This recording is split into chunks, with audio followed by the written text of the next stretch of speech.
Pessoal do sexto ano, aqui é o professor Fernando Rosário de Souza para fazer uma breve revisão para a AV2 do terceiro bimestre. Nessa AV2 vai cair o capítulo 9, a Antiguidade Clássica. Lógico que é muita coisa, são muitos temas, mas vamos tentar focar naqueles que são os mais importantes e que você não pode ir para a prova sem saber, tá bom? Então, primeiro ponto aí que você deve saber. Estamos falando sobre a Idade Antiga. Se a gente for ver as fases da história da humanidade, tradicionalmente dividida pela visão dos europeus, pela visão de fatos importantes eurocêntrica, a gente tem a pré-história, a Idade Antiga, a Idade Média, a Idade Moderna e a Idade Contemporânea. Por enquanto, a gente estudou a pré-história e a Idade Antiga. Só que a Idade Antiga, a gente fala da Idade Antiga Oriental, aquela onde a gente estudou principalmente o Egito e a Mesopotâmia. E agora a gente vai falar da Idade Antiga Ocidental, aquela que a gente fala principalmente de Grécia e Roma. Então é importante que você saiba como que os historiadores delimitam o que é a Idade Antiga. A Idade Antiga ela é delimitada pelo surgimento da escrita. A primeira forma de escrita que existiu foi essa escrita que os mesopotâmicos fizeram, né? Os sumérios que viveram lá na Mesopotâmia faziam uma escrita chamada cuneiforme, porque ela tinha formato de cunha. Era feita em plaquinhas de argila úmida e com palitinhos, né? Não adianta você falar assim, professor, eu faço a escrita cuneiforme. Eu tô cuneiforme do coque e aí eu escrevo. Não, não é isso. É escrita em formato de cunha. Cunha, forme. Cunha, para quem não sabe, é aquelas rampinhas, aqueles triângulos, né? Por exemplo, quando a gente deixa a porta aberta e não quer que ela feche, a gente costuma colocar essa rampinha de madeira que é uma cunha, né? Não estou falando daquelas tartaruguinhas de areia não, hein? Ótimo. E quando que a Idade Antiga chega ao fim? Quando um povo que a gente ainda vai estudar invadem o Império Romano, que foi o último grande império da Antiguidade. Os povos bárbaros. Os romanos vão chamar de bárbaros todos aqueles que não são romanos, tá bom? E eles trazem os saques, a violência, mas eles também trazem as contribuições. Tanto é que até hoje em dia a gente usa a palavra bárbaro para algo muito ruim ou para algo muito bom. Você pode falar que teve um final de semana fantástico, foi bárbaro, e você pode falar que ocorreu um crime bárbaro muito violento, né? Muito bem. Professor, vai precisar saber os anos aí, onde começou e onde terminou? Não é tão difícil, né? Aproximadamente 3.000 a.C. é quando é inventada a escrita. E 476 depois de Cristo foi a primeira invasão, a invasão dos hunos. Eles foram os primeiros hunos. Eles chegaram assim, Huno, ganhei. Não foi isso, mas enfim. Vamos lá para o próximo assunto que você tem que saber. Vou considerar aqui início e fim da Idade Antiga. Você está sabendo bem. O que essas cenas têm a ver aqui? Música clássica. Um jogo de futebol Corinthians e Palmeiras é um clássico. Usar jaqueta preta é uma roupa clássica. Clássico é um adjetivo que a gente usa para algo que começou no passado e que ainda tem valor e influência hoje em dia. Então a antiguidade grega e romana, a antiguidade greco-romana, a antiguidade ocidental, lembra? Mais para o lado esquerdo do mundo conhecido na época, também é chamado de antiguidade clássica, porque vários valores gregos e romanos, valores greco-romanos, são válidos ainda hoje em dia. Elementos que estão de pé, inclusive como construções, iguais às das maquetes que vocês estão construindo, e elementos culturais, por exemplo. Vai ter eleição, época de eleição. A democracia é algo que começou na Grécia. Há um mês atrás, um mês e meio, quase 2, teve Olimpíadas. Os Jogos Olímpicos ocorriam na Grécia Antiga e nos influenciam ainda hoje. Se alguém tem pai ou mãe advogado, advogada, uma das matérias mais importantes para quem vai estudar direito é o direito romano. Né? Os romanos tinham até uma máxima que era dura lex, sed lex. A lei é dura, mas é a lei. Tá? Precisa ser seguida, precisa ser obedecida. Então, clássico é o que começa no passado, mas tem valor ainda hoje. Vamos falar um pouquinho sobre a localização da Grécia?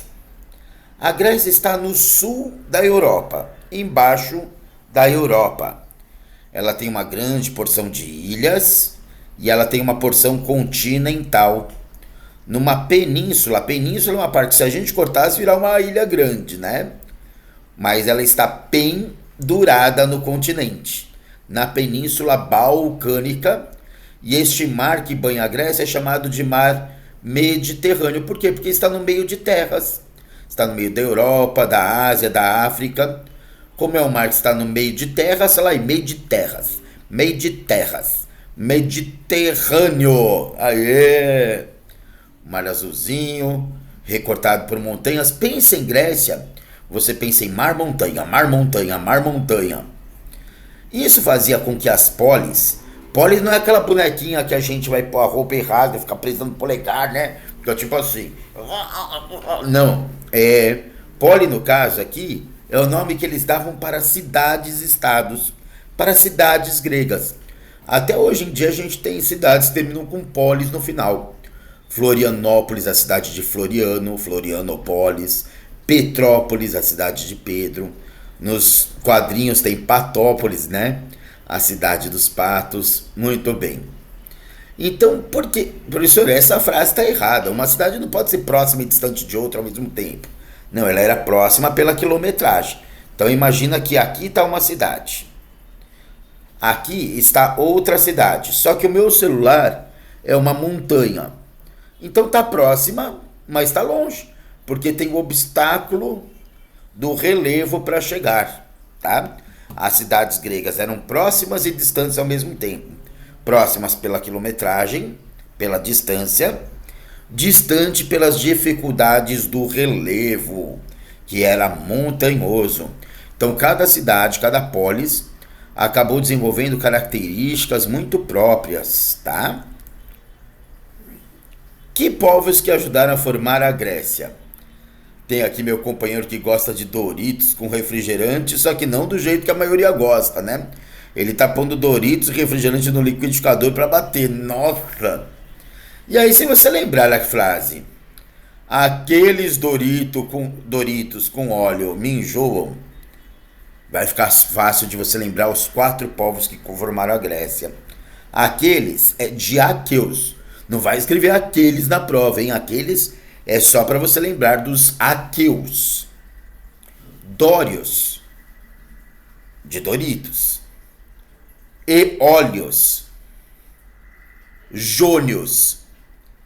Aqueus, dórios, eólios e jônios. Aqueles Doritos com óleo me enjoam. Tranquilos? São os 4 povos que ajudaram a formar a Grécia Antiga. Nessa formação, os aqueus foram morar numa polis que chamava Atenas, e que a deusa principal era a deusa da sabedoria, tá? E os dórios, que adoravam brigar, guerrear, eles foram morar numa região chamada Esparta, numa polis chamada Esparta, tá? Então, que principalmente do deus Ares, o deus da guerra. É só lembrar que numa guerra vai tudo pelos ares. Professor, eu achava que o deus da guerra era Marte, para os romanos. Os romanos vão copiar uma série dos deuses gregos, mudando de nome, tá? Muito bem. Atenas era voltada para a cultura. É só você lembrar que para ficar culto, inteligente, sábio, você precisa estar de antenas ligadas. E Esparta era voltada para a guerra.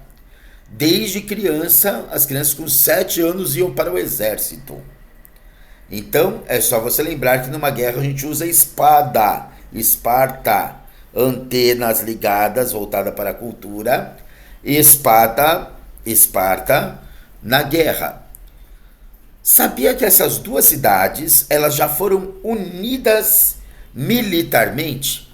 Elas derrotaram os persas, que era considerado um dos exércitos mais poderosos da época. Juntas, elas venceram as guerras contra os persas, que também eram chamados de Medas, já que eles estavam no Oriente Médio. Medas. Medas, hein? Não vai colocar nenhuma letra aí no meio, não. Muito bem. E aí as guerras contra os Medas chamavam guerras médicas. Guerras médicas. Ah, porque teve muito ferido, precisou chamar as médicas, né, professor? Não. Guerras médicas porque são contra os Medas. Unidos, eles venceram o exército mais poderoso então conhecido.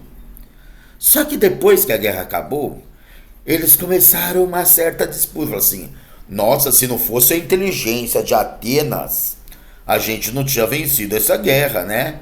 E os espartanos, cala a boca, que adianta um monte de gente estudiosa, mas fracote. O que venceu a guerra foi o treinamento dos nossos soldados, né? E aí eles começaram uma guerra entre eles, chamada de Guerra do Peloponeso, em que Esparta venceu, mas a Grécia perdeu. Sabe por quê?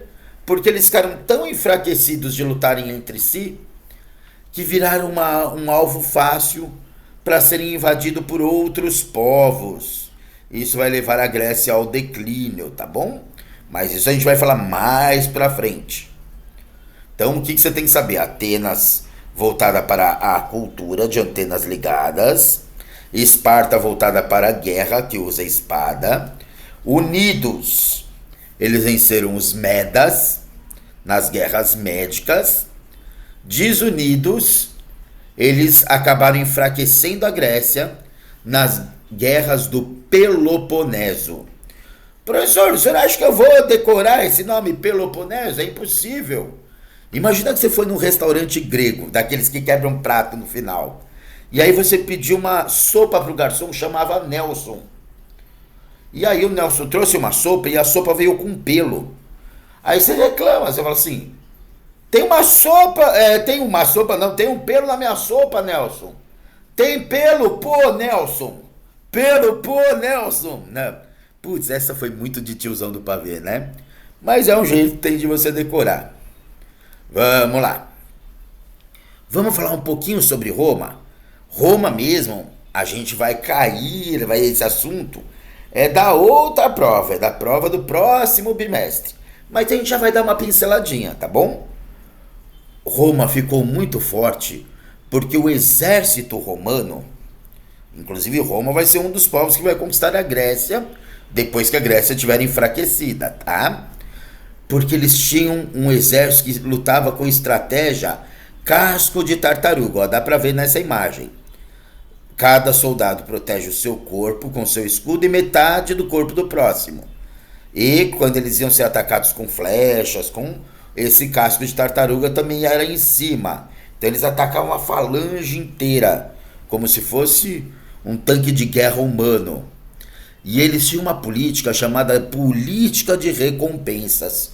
Quando uma tropa conquistava uma região, as riquezas daquela região podiam ser divididas entre os soldados. Isso fazia com que eles ficassem muito motivados e quisessem muito conquistar novas regiões. Os bens daquela terra eram divididos entre os soldados e as terras ficavam com os generais. O problema foi o seguinte: quando você só luta por recompensa e não luta pelo amor à sua pátria, você é chamado de soldado mercenário. A gente usa muito essa expressão para futebol. Um jogador que só queira jogar pelo dinheiro e não porque ama o time, né? Então, os exércitos mercenários romanos, eles também levaram Roma ao declínio depois. Primeiro levaram ao auge, depois ao declínio. Porque quando acabaram as terras para serem conquistadas, os soldados assim, não vai ter recompensa, vou abandonar o exército. Falou, não, mas você tem que ficar pelo amor a Roma. Falou, amor a Roma o quê? Eu quero é recompensa. Sabe a Esquadrilha da Fumaça que tinha um Butler, um cachorrinho, que só salvava o Dick Vigarista se ele tivesse recompensa, medalha? Falou assim, medalha, medalha, medalha, medalha, medalha. né? É tipo os romanos assim: recompensa, recompensa, recompensa. Não tem? Tô fora, né? Ótimo! Um último assunto que você deve saber para essa prova é que os romanos, os poderosos chamavam patrícios, os pobres chamavam plebeus. E os patrícios, para evitarem revoltas dos pobres, distribuíam pão, que era a comida mais baratinha ali, feita com farinha de trigo e água, vai para o forno, e distribuíam diversão, uma diversão meio suspeita, de graça, sempre que eles achavam que estava para ter revoltas populares. E aí, um lugar onde esses espetáculos gratuitos ocorriam era esse lugar chamado Coliseu, que alguns de vocês estão fazendo na maquete, né? Então, lá era tipo um estádio onde tinham disputas de gladiadores contra gladiadores até a morte. Quando um gladiador estava para poder matar o outro, ele olhava para o imperador. Se o imperador continuasse com o polegar assim, é que tinha que deixar o cara vivo. Se o imperador fizesse assim, é que um gladiador teria que acabar com a vida do outro. E até hoje em dia a gente faz joia ou negativo, né? Muito bem. Existiam também quem não seguia as ordens do imperador, principalmente de adorá-lo como um deus. E aí os cristãos vão se recusar a adorar o imperador como um deus. Eles vão falar: olha, o único ser humano que a gente considera digno de adoração é Jesus Cristo. Então era mandado para ser devorado por leões. Ótimo. Essa é a política do pão e circo: distribuir alimento barato e diversão de gosto duvidoso para evitar revolta dos plebeus, dos pobres romanos. Gente, se você souber principalmente os assuntos desse vídeo, mais o que está grifado no livro, mais as anotações que você fez, dá uma lidinha no capítulo como um todo, assista esse vídeo outras vezes, você está garantido na prova. A AV2 vai ser um sucesso. Então, até a próxima, pessoal. Espero que o vídeo tenha sido útil.